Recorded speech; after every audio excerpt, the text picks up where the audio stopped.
Daf Yomi, Tractate Bava, page 44a, starting at the top of the page with the words Shor Ba'adam She'asa Bo Ketanim Kigedolim. It was part of a Kal V'chomer that started on 43b, so you can see there to start it, but it's the middle of the Kal V'chomer that's saying that in a case of an ox killing a person, where the Torah renders small oxen like large ones with regard to this act, as a young calf that kills a person is killed just as an adult ox that kills a person.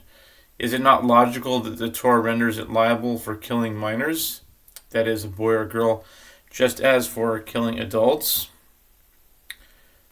Why is it necessary for the verse to teach this halacha? The Gemara rejects this claim. No, this cannot be derived by logic alone. If you say that a person who kills a person is liable, even when the victim is a minor, this may be due to the extra severity in the case of a human assailant, as he is liable to pay 4 types of indemnity for causing injury: pain, humiliation, medical costs, and loss of livelihood, in addition to payment for the actual damage. Shall you also say that this is the halacha with regard to an ox, whose owner is not liable to pay these 4 types of indemnity? Clearly, this halacha cannot be derived merely through logical comparison between these two cases. Therefore, the verse states whether it has gored a son or has gored a daughter to render it liable for minors as well as adults. And I have derived this halacha only with regard to forewarned oxen. From where do I derive that in the case of an innocuous ox, it is killed if it kills a boy or a girl?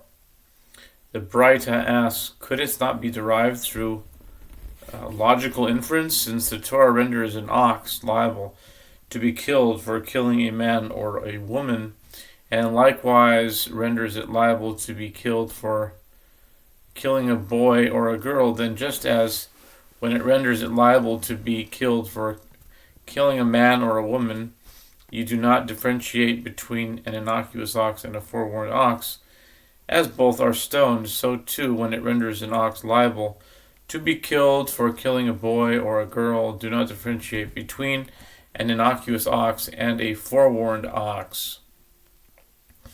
And furthermore, it can be inferred a fortiori, which means the Kal V'chomer, if with regard to a man or a woman whose power is diminished with regard to damages, because adults who cause damage are liable to pay, but nevertheless you do not differentiate between an innocuous ox and a forewarned ox that kills them, then with regard to a boy or a girl whose power is enhanced with regard to damages, because they are not liable to pay for damage they cause, is it not logical that you should not differentiate between an innocuous ox and a forewarned ox that kills them?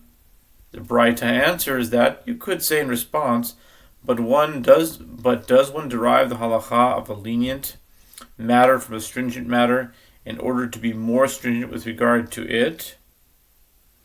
If the Torah is stringent with regard to the case of a forewarned ox, which is a stringent matter, rendering it liable to be killed for killing a minor, does that mean that you should be stringent with regard to an innocuous ox, which is a relatively lenient matter? And furthermore, it's kind of like Dio in a way, the principle of Dio in a way.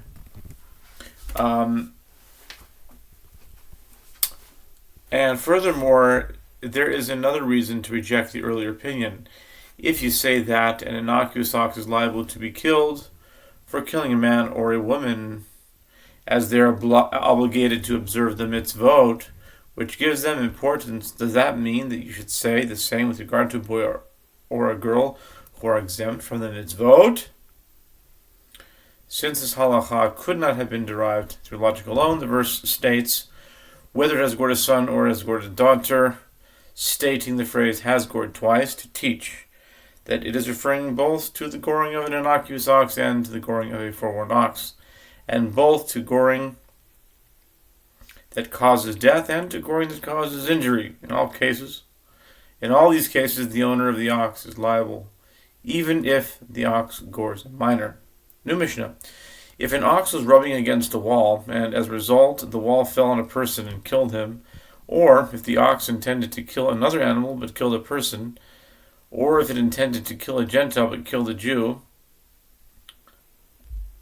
I'm not saying these words. It's not my words. It's this. So just a disclaimer.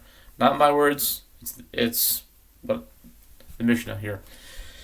To kill a Gentile but kill a Jew, or intended to kill a non-viable baby but kill the viable person, in all these cases the ox is exempt from being killed. The ox is exempt? Oh, it's not good either way. You shouldn't differentiate with killing when it comes to Gentile or Jew, even if you're more lenient with the Jew, more stringent with the Jew. Either way, I'm not endorsing it, I'm just reading it. Shmuel says the ox is exempt from being put to death, since it did not intend to kill, but its owner is liable to pay ransom. And Rav says that they are exempt from this liability and from that liability. The Gemara asks about Shmuel's opinion. Why is he liable to pay ransom? Isn't the ox innocuous with regard to this action? The Gemara answers, as Rav says in a different context, is referring to an ox that was forewarned with regard to falling on people in pits. Here too is referring to an ox that was forewarned with regard to rubbing against walls, causing them to fall on people. Okay. The Gemara asks, if so, if it was forewarned with regard to this behavior, it clearly intended to kill the person and is therefore subject to be put to death, contrary to the ruling in the Mishnah. The Gemara explains, granted, there, in the case where the ox was forewarned with regard to falling on people in pits, it could be that it saw a vegetable on the edge of the pit and subsequently fell in without any intention to kill. But here, where it rubbed against the wall, causing it to fall on a person, it was forewarned with regard to this behavior. And it was forewarned, let's say it was forewarned with regard to this behavior, what is there to say in its defense? The Gemara answers, here also, the case where it rubbed against the wall for its pleasure and not in order to kill, the Gemara asks, from where do we know that it did not intend to kill? The Gemara answers, because even after the wall fell, it was still rubbing against it, which proves that this was its intention.